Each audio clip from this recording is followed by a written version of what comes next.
किया था। स्वामी विवेकानंद ने दुनिया के मंच पर चढ़ करके कहा था, गर्व से कहो हम हिंदू हैं। वह बंगाल आज हिंदू विहीन करने की साजिश का शिकार कैसे हो रहा है? आखिर बंगाल में रामनवमी के अवसर पर और बैसाखी के अवसर पर दंगे क्यों हुए? मैं बंगाल की सरकार से पूछना चाहता हूं।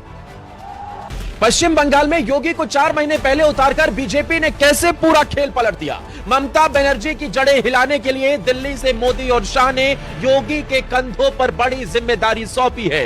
दोस्तों, ऐसा पहली बार होगा जब किसी राज्य में दूसरे राज्य के सीएम की इतनी डिमांड है कि उसे 4 महीने पहले ही मोर्चा संभालने के लिए उतार दिया गया है। योगी अब 27% मुस्लिम आबादी वाले राज्य में उस ट्रम्प कार्ड के साथ उतर रहे हैं जो इतिहास पलट कर रख देगा। सालों से जो काम दोस्तों अमित शाह और मोदी करने की कोशिश कर रहे हैं, उसे अब योगी अपने कंधों पर जिम्मेदारी लेते हुए अकेले करने जा रहे हैं। दोस्तों, आपको याद होगा बिहार में भी योगी के कंधों पर सबसे मुश्किल टास्क सौंपा गया था।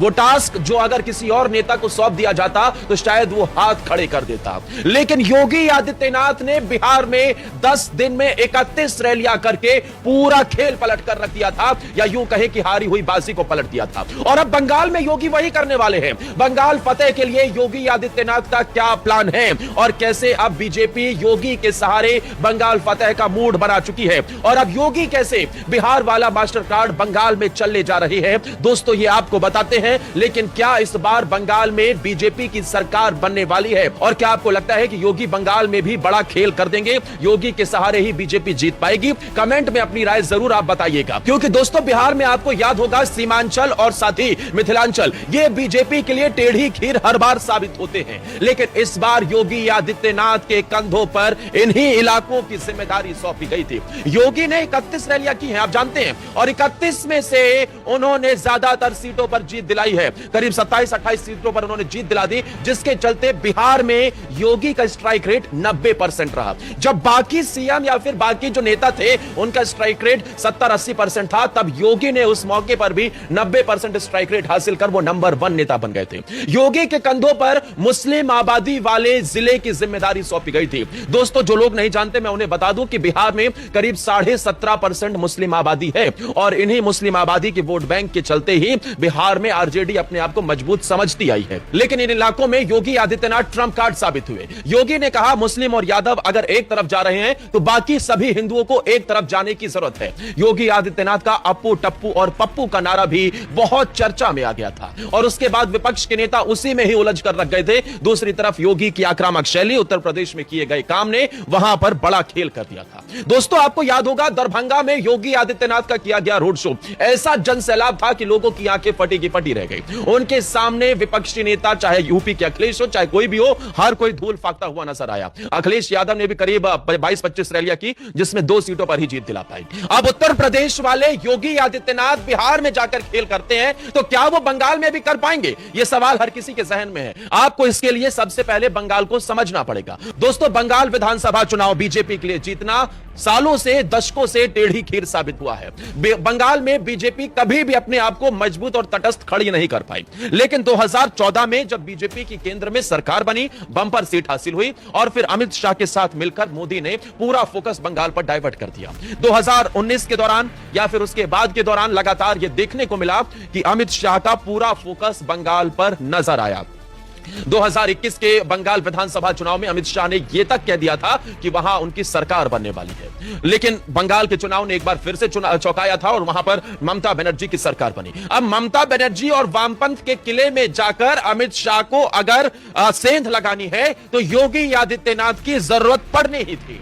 और अब 2026 की बात करते हैं, क्योंकि 2025 में योगी का क्या ऑरा है ये पूरी दुनिया ने देख लिया। आप देखिए हरियाणा की बात हो, योगी का स्ट्राइक रेट 85% था। आप देखिए महाराष्ट्र की बात हो, वहां पर योगी का स्ट्राइक रेट 75% से ज्यादा हो। आप देखिए जम्मू की बात हो, जम्मू में योगी का स्ट्राइक रेट 90% था। भले ही बीजेपी वहां हारी, लेकिन योगी ने अकेले अपने दम पर 90% स्ट्राइक रेट के साथ वो नंबर 1 नेता बने। इसके अलावा दक्षिण से लेकर पूरा पश्चिम से लेकर उत्तर, जहां जहां योगी जाते हैं वहां वहां वो बीजेपी के लिए एक्स फैक्टर साबित होते हैं। और अब योगी आदित्यनाथ को बंगाल में समय से पहले उतारने की तैयारी चल रही है।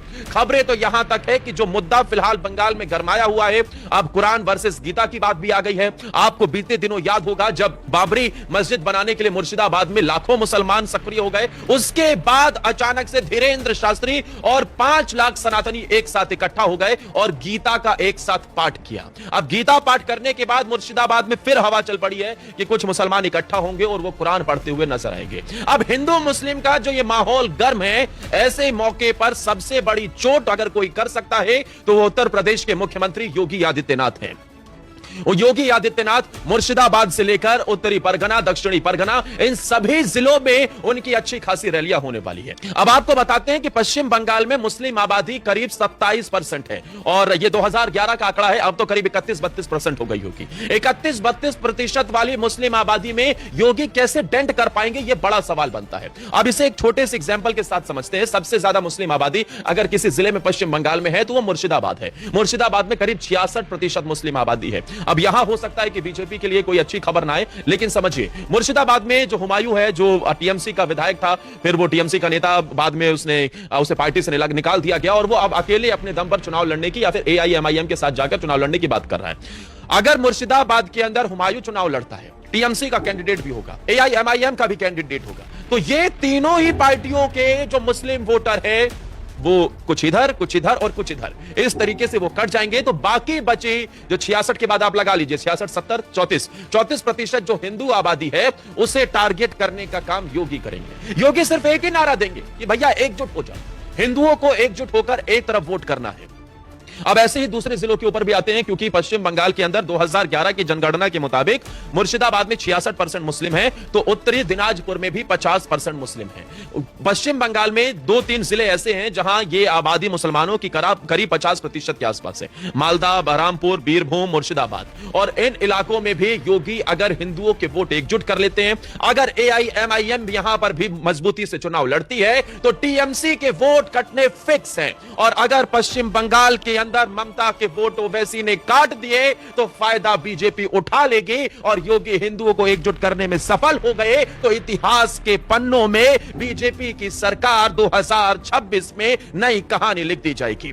दोस्तों अब समझिए जरा किस तरीके से योगी आदित्यनाथ चोट करते हैं। योगी जब बिहार में उतरे तो उन्होंने सीमांचल और मिथिला की जब जिम्मेदारी संभाली तो जहां मुस्लिम आबादी सीमांचल में खासतौर पर डिसाइडिंग है, वहां उन्होंने 31 में से 28 सीटों पर बीजेपी की जीत दिला दी। और कानून व्यवस्था की बात हो, विकास की बात हो, धार्मिक सांस्कृतिक पहचान की बात हो, इन सब मुद्दों पर योगी आदित्यनाथ ने वहां माहौल बनाने का काम किया। अवैध घुसपैठिया, अवैध रोहिंग्याओं के मसले पर भी योगी आदित्यनाथ पूरे देश में स्वीकार्य नेता है। वो समग्र स्वीकार्यता है उनकी। जहां जहां कानून व्यवस्था की बात होती है योगी का नाम आता है। जहां जहां हिंदू सनातनी की बात आती है, अगर कोई नेता डंके की चोट पर कह सकता है तो फिर योगी की याद आती है। जहां जहां धार्मिक सांस्कृतिक पहचान की बात आती है तो फिर योगी की बात आती है। और जहां जहां अवैध घुसपैठियों को देश से निकालने की बात हो और उनके ऊपर कार्रवाई की बात हो तो उसमें भी योगी अव्वल दर्जे के नेता नजर आते हैं। अब इन सभी फैक्टर्स को देखते हुए पश्चिम बंगाल में योगी आदित्यनाथ को बीजेपी समय से पहले उतारने की कोशिश करने वाली है।